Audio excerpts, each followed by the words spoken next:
Okay, well, actually, the main thing I want to do is to say that I think you're right, that people can't rely on the guards to deal with this problem. You know, in the kind of society we want to have, the guards would be dealing with this problem, but they're not going to, right?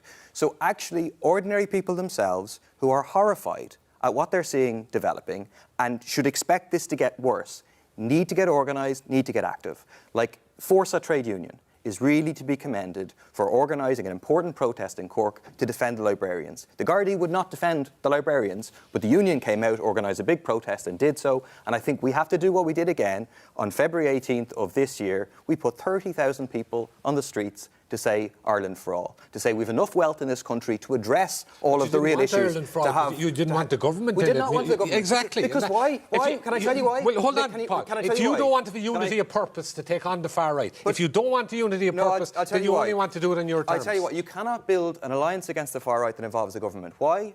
Because the government creates the social problems that the far right feed off, and the government creates the discrimination, for example, against non-Ukrainian refugees that legitimises their narrative. The government has created a situation where Ukrainian asylum seekers are treated with some semblance of dignity, and if you come from outside Ukraine, you're put on the street with a €20 voucher. That legitimises the logic of the far right. The idea that we can have people from the government supporting that policy out protesting against racism, that would be a joke. Is polarised, what you're saying. The government have whether you like them or you don't like them, Paul, they have a democratic mandate from the people. They were elected to govern, and you don't have to like them. I don't have to. It doesn't make any odds.